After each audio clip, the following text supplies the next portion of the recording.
Hey, what's up, guys? Christian Brindle here. I'm back with another video today. And today I have a very, very special guest, somebody that I have gotten to know as of recently, somebody that is one of my favorite people in the industry right now. And that is Jessica Adkins with Agent Pipeline. Jessica, how are you today? I'm doing great. How about yourself? I'm really excited to be here, by the way. I am doing awesome. And I am just as excited, if not more so. I've been looking forward to this all day. Well, thank you so much for taking some time to come on. So Jessica, for anybody that might not know her and kind of what she does, she is so tell me if I get the title right, the Director of Marketing, right, for Agent Pipeline. Yep. But kind of a jack of all trades. You do a lot of things in the organization, as I learned when we came to visit maybe about a month ago. So for anybody that might have not had any exposure to you before, talk a little bit about Jessica. How did you get started in the industry? What does your day-to-day look like? Like what do you do on a regular basis at Agent Pipeline?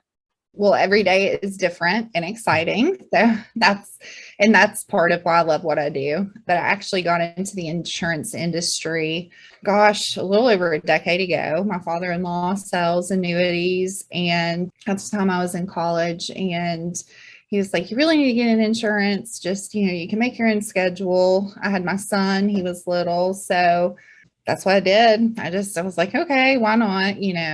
And started off as an agent with Transamerica selling life insurance. I hated it. I am not made for term conversions at all. So I found myself in the world of marketing organizations here at Agent Pipeline.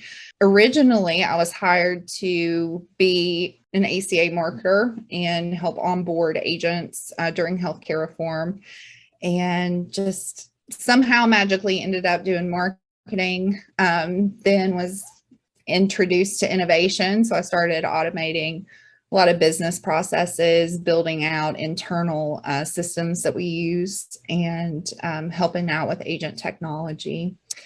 And then ended up taking over our business to consumer call center. So I'm yet again a licensed sales agent. So it's been fun. Every day, like I said, it's a little different. I manage the creative team. So we work to get all of the marketing out for Agent Pipeline and for a B2C channel that we have here. And we recently launched a DMO, a digital marketing organization extension called Insurance Agent Center. So I act as the chief marketing officer for that.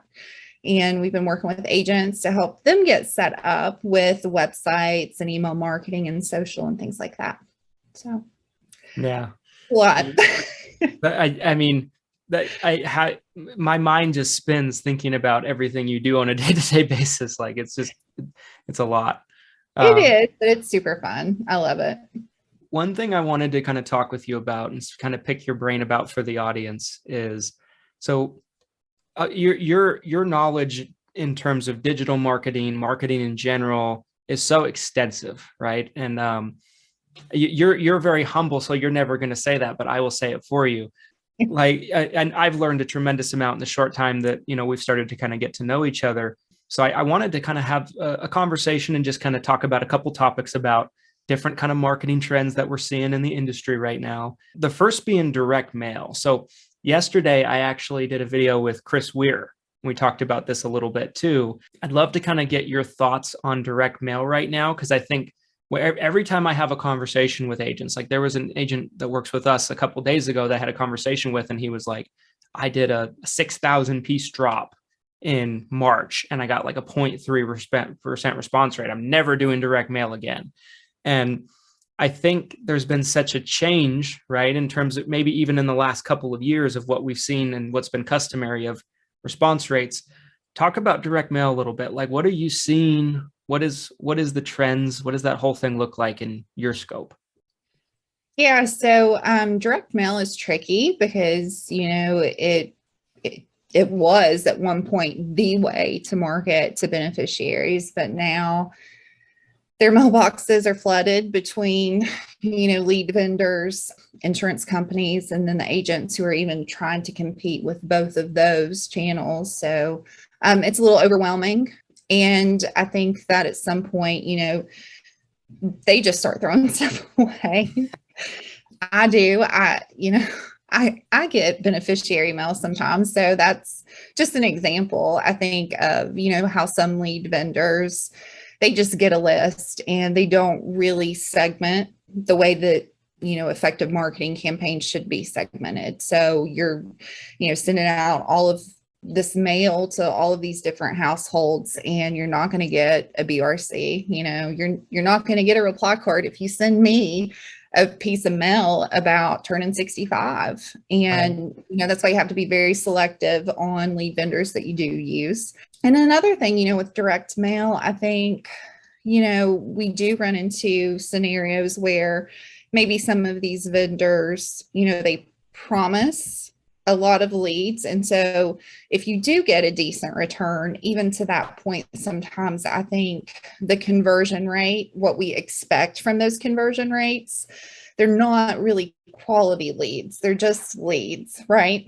Yeah. They're just people who filled it out and sent it back because they're responding to maybe, a postcard about a $0 premium or a food card or something like that.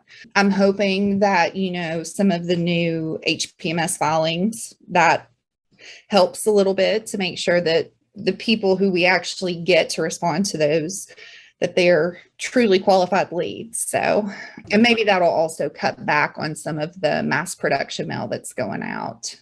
I think direct mail is effective when it's done correctly, though, and it shouldn't be, like we were talking about a little bit earlier, it shouldn't be the plan. It should be part of the plan. Yeah. And I think it is incredibly effective when you're using direct mail for branding or for, just awareness on upcoming enrollment periods or birthdays, things like that. It's a drip campaign is, I think, how direct mail should be used. Yeah, totally agree. Like that's kind of what we've seen has been the most effective for us too, is when we do multiple cards, right? Like if we do, like what we're doing right now is if we do an attorney 65 mailer, we'll do one 6 months out. We'll do another one that looks pretty similar 5 months out. Another one that looks pretty similar to that. They're all branded together like 4 months out. We'll just continuously do that. And we see that's kind of what brings in the results for us. And I think that's super important what you just said about the intent of the lead, because so many agents are always thinking, oh, I can get a lead, maybe they're buying Facebook leads or something, or maybe they're generating their own Facebook leads and they can get them for $5 to $10 a lead, but they're using the food cards, the Part B give backs. Like there's all these really like very clickbaity, almost like tactics. And it's like, yeah, you can get 100 leads for $5 or $6 a lead, but if the intent is no good, then aren't you better off spending $20 a lead and having a better intent lead? So like, I think people are not always considering the time investment and understanding maybe what like an hour of their time is worth calling all these junk leads or something. Right. And I think that's, a lot of people don't look at the CPA. They look more of what the cost per lead is, and they don't factor in, to your point, the time that you spend, to actually, make 3 calls to maybe get a voicemail, so that factors into it too. Yeah, definitely. I mean, another thing I wanted to ask you about was landing pages, right? So there's a lot of questions we get from agents all the time. And I feel like there's such an ever vast changing world, right? When it comes to digital marketing and online advertising. One thing that I've always found is really, really important to get right is your landing page, right? Where you're sending traffic. What are a couple things that you usually recommend to agents about a landing page? Like what is that structure? What does that structure look like? Should they use one page? Should it be multiple pages? Like what does that look like in your mind? I think sometimes landing pages used differently. So I want to kind of talk about maybe a couple of different types of landing pages. Yeah.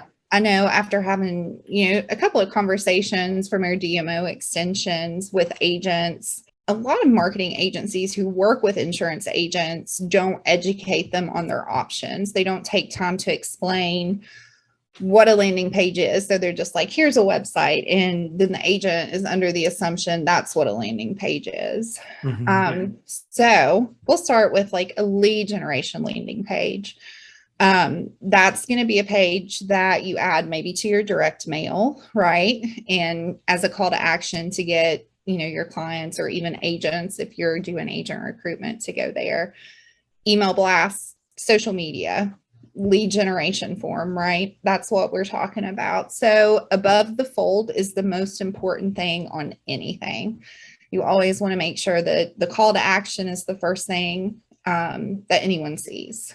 Keep it very clean. A lot of imagery and a lot of verbiage is very distracting because you want them to be very clear on the action you want them to take, which is obviously filling out the form, right? Mm-hmm.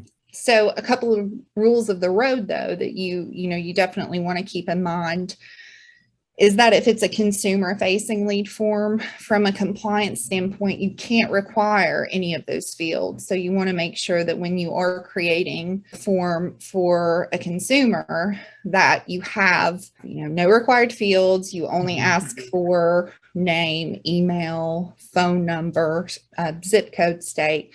Keep it very simple. But then you also want to have a checkbox there that is them giving you express permission to contact them. And you want to make sure you collect email. You can, express permission to email them, call them, and text them. So you're covered when you do that from a compliance standpoint. And then for other landing pages, as I think through, like maybe it's more of a branding landing page where it's an agent and they have their biography, a little snippet there, or the products that they sell. Again, you want to have a call to action on every page. Every page you have should have some subscribe to my mailing list, learn more about a specific product, or give us a call, something like that. So that's the biggest thing that I see with any landing page, regardless of the intent. Call to action, simple, right? Avoid like all of the pretty colors because it is hard, it's hard when you have a page, you want to have fun with it. You want to make it pretty, but pretty doesn't always convert because it is distracting. People, take their eye from the form that's here and they're like looking up in the corner at whatever stock art you have. So that I think is what we've seen to be the most effective. I really like that. And I think that there's a lot of wisdom there. Cause I think for us, I've certainly had those same exact results, because there have been landing pages I built and they're just like, 6 or 7 steps, and there's all this stuff. And I'll spend like hours and hours and hours building this like fancy dancy landing page. And I'm like, why aren't we getting conversions? Right. And we might do much better with just like a simple intake form than even something like that.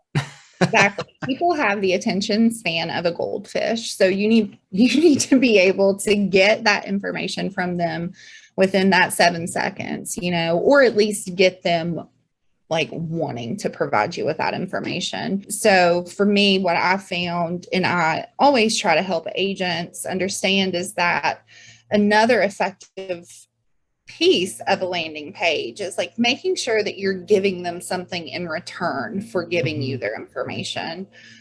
You don't want them to just go to a page and say, hey, give me your information. And then they're like, okay, maybe they'll call me. You want them to have maybe a PDF that's educational or something on the other side.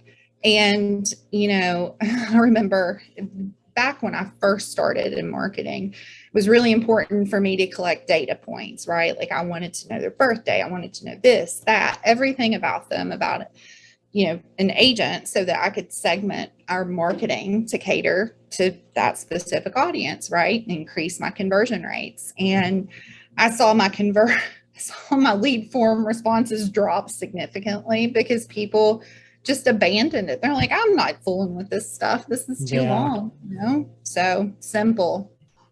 Yeah. I think simple works. I think that makes a lot of sense. Yeah.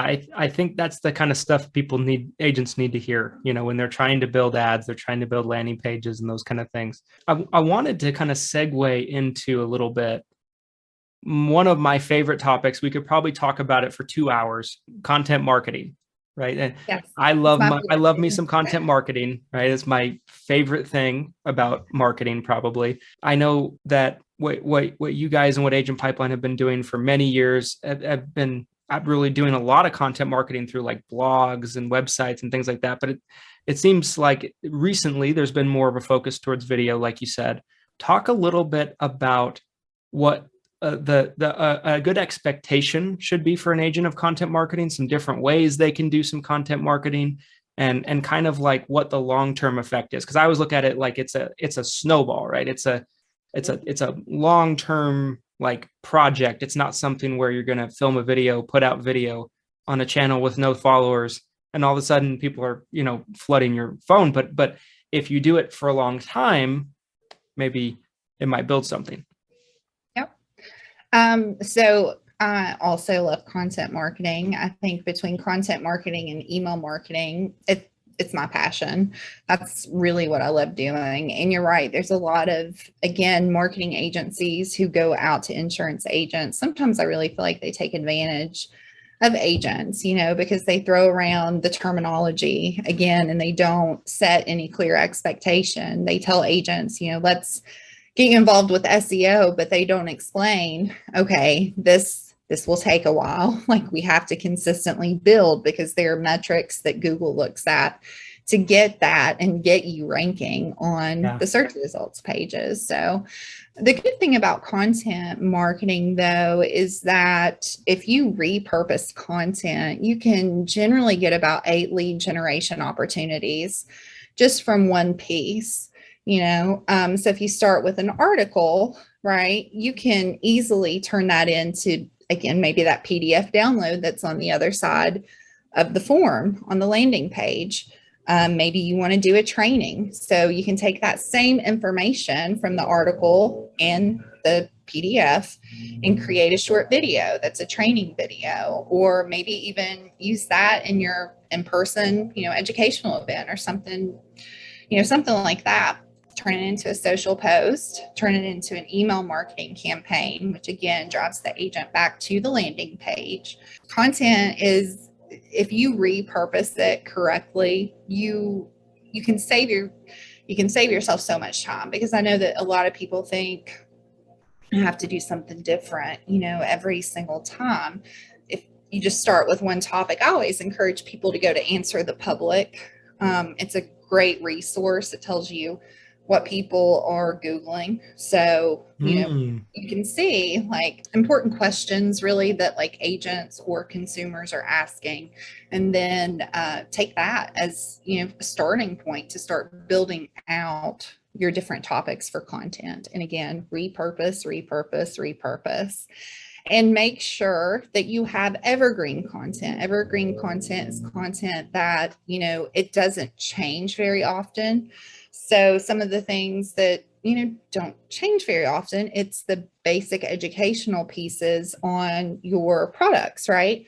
There's not a lot that changes with Medicare Supplement. If there is, and that content exists, then you're going to continue to add to it throughout, which then reactivates that page, right? So again, evergreen content, repurposing content. I could go on forever about that.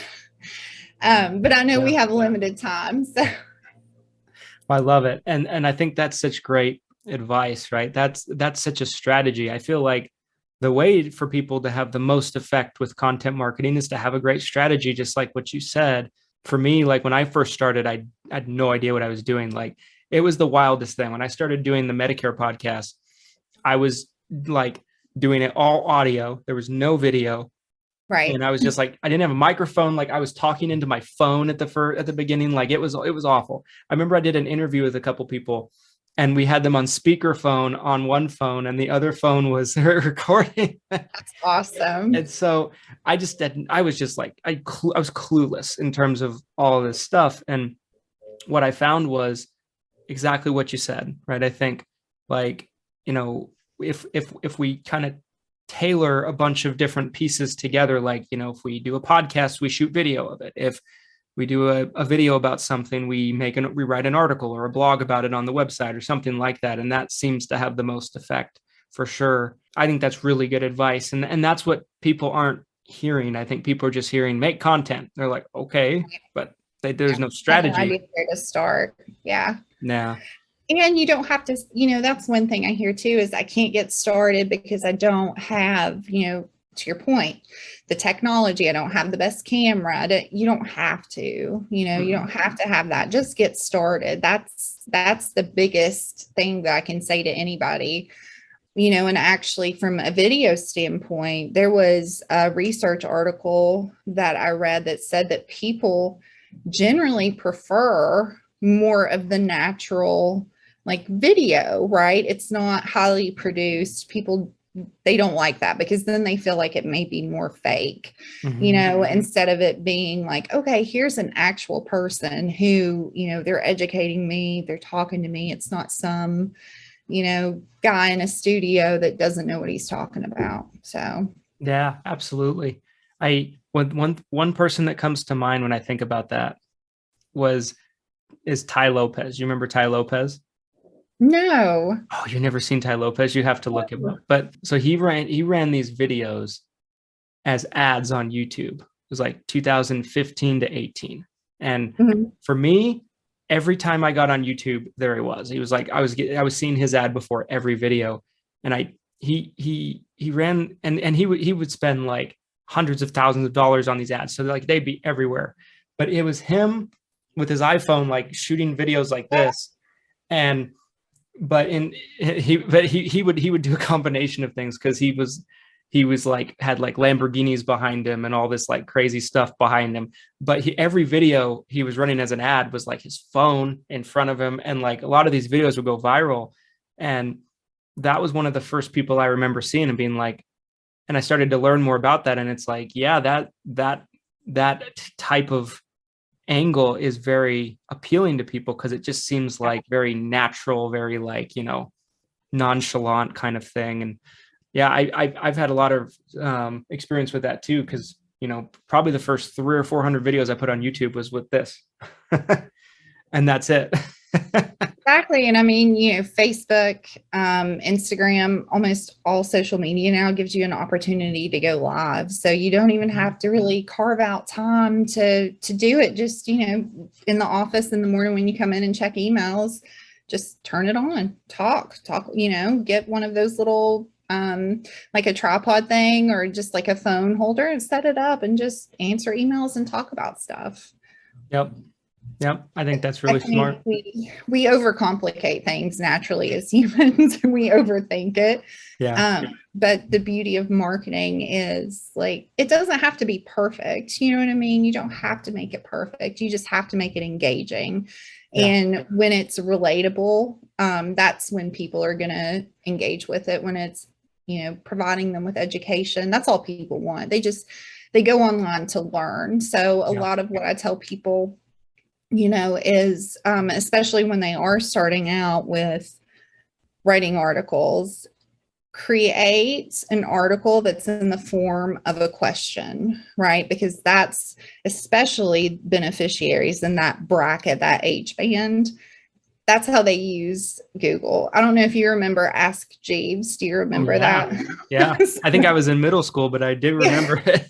So they're still kind of in that, well, I can go in here and ask a question. And so I always encourage everyone, when you're doing articles, do that and then localize them. That's when you're going to rank, because you don't care if you rank all the way out in Montana, you know what I mean? Unless you're an agent in Montana, then you would care. But, localize it.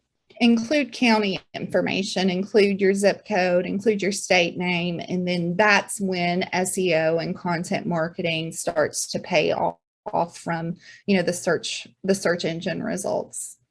I love it. That is such great stuff.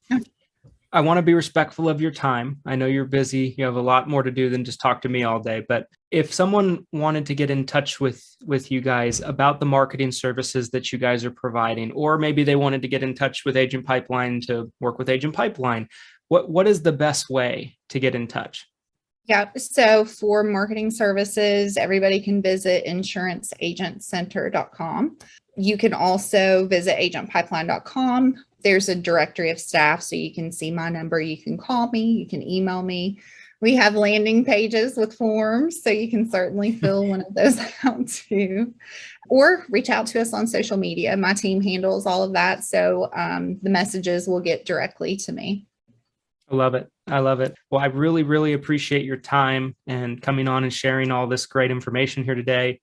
And I know we'll do it again soon. So Absolutely. It'll just be a matter of time. But guys, if you enjoyed this video, I encourage you to reach out to Jess. She's amazing. She's fantastic. And there's a lot of great value that not only her and the marketing services provide, but of course, Agent Pipeline. We've done business with Agent Pipeline for many years, and they're the best in the business as far as I'm concerned. And if you like the video, please do me a favor, smash the like button for the YouTube algorithm. Helps me out a lot. It helps more agents find the videos that need to see it.